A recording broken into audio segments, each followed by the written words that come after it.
Like the Body Fit Challenge at California Family Fitness, sometimes it takes a helping hand and a big push from someone else to help you attain your fitness goals.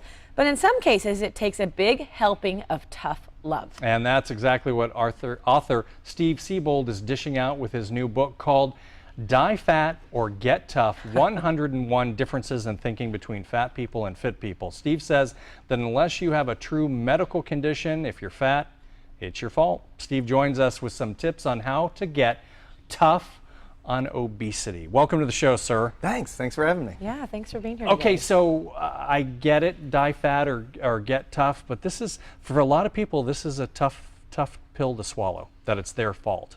It's a hard thing to admit. Yeah, it really is, but it is our fault, and we're losing the obesity epidemic. So it's time that we all grow up emotionally, get tough with ourselves, and put the pizza down.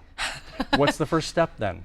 Make a decision. Yeah. Make a decision. You're going to do this, and you're not going to get off the diet. You're going to stick to it. You're going to stick to your exercise program, like your fit people over here on the side. Yeah. And that's it. That's all it really takes is a diet, good diet, and mental toughness. Okay, you're making it sound really easy now. You're calling yourself a former fat person. Quickly give us your backstory. 8 years ago, I was 40 pounds overweight. I give speeches for corporations around the world, and in airports and all these are my excuses. And so I'm eating the pizza and the donuts and all the stuff. You're tired. I'm tired, all that. Thank you very much. Appreciate the excuse, yeah. And I'll help you out. I gained 40 pounds, and I felt terrible. And so I wrote a mental toughness program for myself called fatloser.com.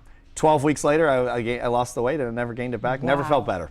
Wow. Okay, so in the book, you describe 101 differences between the thinking between fat people and fit people. What are some of those? Well, one of them is we interviewed for the book 500 fat people, 500 fit people, and I went to dinner with these people, breakfast, lunch, all that.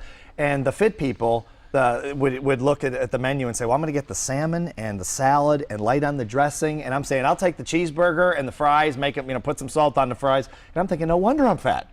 I mean, they just think completely different in terms of choices. So this was kind of like a learning experience for you. Oh yeah, I realized okay. I really thought more like a fat person than a fit person. And that's really what my problem was. But you're saying everyone's failed at diets, but the difference is a fit person doesn't let them get down. Oh yeah, even the fit people fail from time to time, no question. But they learn from it and they push forward because they're really committed. They made a decision to do this. We all have failed at diets. I mean, for sure, no question. But this is doable once you make a decision. Okay. So Steve, is it important to have, like, we all have mentors for different areas in our life, like careers and stuff. Is it important to find somebody who could be like our fitness mentor? I think it really helps. I mean, if you can afford it, it's a great thing. Get a physical trainer, get a nutritionist, go to your doctor, make sure you're healthy enough for a good diet and exercise program. That's very important. And I think so, yeah. Mentors are fantastic, I think so. Well, and if you have someone to work out with and you have someone pushing you, it sure is a lot easier, because if you're alone on the couch at night, man, it's easy to reach for something that's really bad. You just sit with the chips on the stomach, just feed them in there. I've done it, man. I know. It's easy to do. When you also say that fat people give in to cravings while fit people remain compliant, and you go as far as saying that 99% compliance is failure. It's pretty tough, isn't it? When you're losing the weight, you've got to stick to it. For the first 12 weeks, I stuck to it 100%, and I think that most people that lose weight successfully do.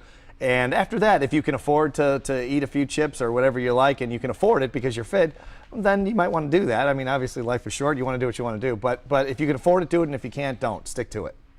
Okay, so you say that if you're fat, it's your fault, but what about genetics? Do they play a role in obesity? Oh, sure. No question about it. I mean, my wife has struggled with her weight her whole life. She is fit, but she has struggled. I struggle less. I mean, some people have it easier than others, but at the end of the day, your genetics are your genetics. So what are we supposed to say? Well, I'm fat and I'm going to die young because of my genetics? I mean, it just makes it tougher, but it's still the same thing. You still have to get fit.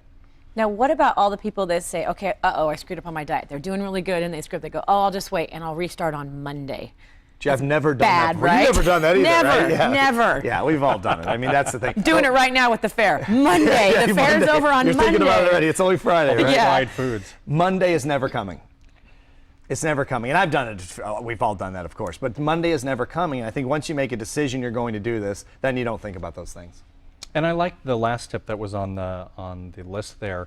Make yourself a priority. I think that a lot of people bend over backwards to help others, you know, and then we kind of give ourselves a short shrift. Yeah, we do. Right. Yeah. No one's coming in to take care of us or to save us. I mean, we got to save us from ourselves, right? The government's not supposed to do it. The food companies aren't responsible. We're responsible, aren't we? Ultimately, for our own health and success. Ben, yeah, you went through it too, and you said you lost 40 pounds. So if people out there watching, what would be the #1 tip you would give them? first of all, really go to your doctor and make sure you're healthy enough. That's really important because you don't want to be thinking in your mind, I'm really overweight. Is this dangerous for me? Am I going to have a heart attack? I mean, that's really, really important. Second, make a decision. Third, learn how people think, the differences in thinking between fat people and fit people, and you'll see it's like they're living on a different planet. Yeah. Very eye-opening. Steve, you got a lot of great points in this book. Where can people get it? Amazon.com. All right. Oh, that's easy. Very okay, easy. you're going to make it very easy for Thanks, us. Steve. Thanks for having me. All right, thanks very Darn much. much.